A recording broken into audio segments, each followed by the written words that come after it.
ओम गुरु सत्ताय नमः। वेदमूर्ति तपोनिष्ठ पंडित श्री राम शर्मा आचार्य वाङ्मय रामायण के प्रगतिशील प्रेरणाएं आइए पढ़ते हैं, सुनते हैं और समझने का प्रयास करते हैं। ओम भूर्भुवः स्वाहा तत्सवितुर्वरेण्यं भर्गो देवस्य धीमहि धियो यो नः प्रचोदयात्। त्वदीयं वस्तु गोविन्द तुभ्यमेव समर्पये, तुभ्यमेव समर्पये। पति पत्नी की अनन्य एकता। दाम्पत्य सूत्र में बंधने के बाद पति पत्नी दो शरीर एक प्राण हो जाते हैं। परस्पर समर्पण की इसके सिवा अन्य परिणति हो ही नहीं सकती। इसी तथ्य को स्पष्ट करते हुए राम ने वन गमन के समय सीता को रोकते वशिष्ठ जी ने कैकेयी से कहा, आत्मा हि दारः सर्वेषां दार संग्रह वर्तीनाम् आत्मेयमिति रामस्य पालयिष्यति मेदिनीं। श्रीरामचंद्र कृपालु भगवन् हरन् भव भय दारुणम्, हरन् भव भय दारुणम्। सभी गृहस्थों की स्त्रियां उनकी आत्मा ही हो जाती है, अतः सीता भी राम की आत्मा है। यह यहाँ रहकर राज सिंहासन पर बैठ पृथ्वी का पालन करेंगी। पति पत्नी की अनन्य एकता ही दाम्पत्य जीवन की वास्तविकता है। अपनी मृत्यु के पूर्व बाली ने भी इसी मत का समर्थन करते हुए कहा था, शास्त्र प्रयोगादि विधा च वेदा दात्मा हैन्य पुरुषस्य दारः। श्रीरामचंद्र कृपालु भगवन् हरन् भव भय दारुणम्, हरन् भव भय दारुणम्।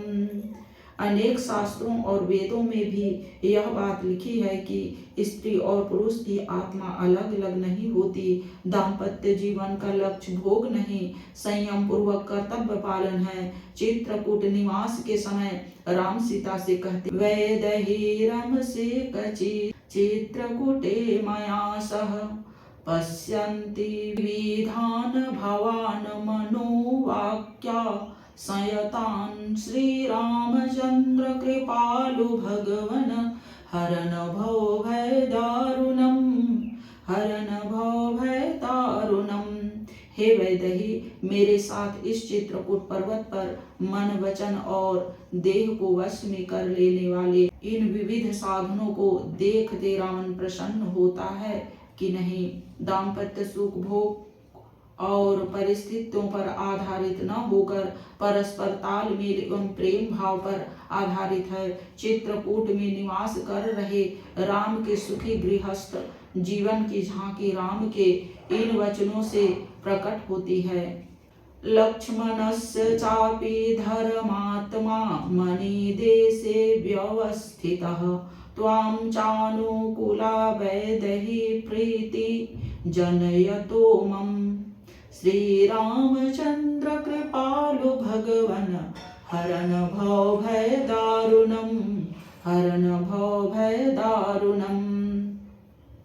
हे वैदेही, इस धर्मात्मा लक्ष्मण मेरे आज्ञाकारी है और तुम भी मेरी आज्ञा के अनुसार काम किया करती हो। इससे मुझे बड़ी प्रसन्नता होती है। उपस्प्रसं स्त्रीशवनं मधुमूलफलासनः नायोध्याय न राज्याय स्पृहयेधत्याया सह। श्रीरामचंद्र कृपालु भगवन् हरन् भव भय दारुणम्, हरन् भव भय दारुणम्। त्रिकाल स्नान और तुम्हारे साथ मधु मूल और फल का भोजन करता हुआ मैं अयोध्या के निवास की और राज्य की आकांक्षा नहीं करता। राम सीता को हर प्रकार से सुख पहुंचाने का प्रयत्न करते थे। शूर्पणखा के भय से सीता को भयभीत देख राम ने लक्ष्मण से कहा, क्रूरैर्नार्यै सौमित्रे परिहासः कथचन न कार्यः पश्य वैदेहीं कथाचित् सौम्य जीवितिम्। श्री रामचंद्र कृपालु भगवन हरन भव भय दारुणम हरन भव भय दारुणम। हे लक्ष्मण, ऐसे असभ्य और क्रूर जनों से परिहास नहीं करना चाहिए। हे सौम्य, शूर्पणखा की यह क्रूरता देखकर सीता कैसे स्वस्थ रह सकती है। परस्पर सुख पहुंचाने की भावना पति पत्नी की अनन्यता की द्योतक है। इस अनन्यता ने शूर्पणखा को भी प्रभावित किया। वह रावण को सीता का परिचय देते हुए कहती है, रामस्य तु विशालाक्षी पूर्णेन्दु सुदृशानना धर्मपत्नी प्रिया भरतुर्नित्यं प्रियहिते रता। श्री रामचंद्र कृपालु भगवन हरन भव भय दारुणम हरन भव भय दारुणम। आज के वीडियो में इतना ही। लाइक, सब्सक्राइब और शेयर करें। धन्यवाद। ओम शांति।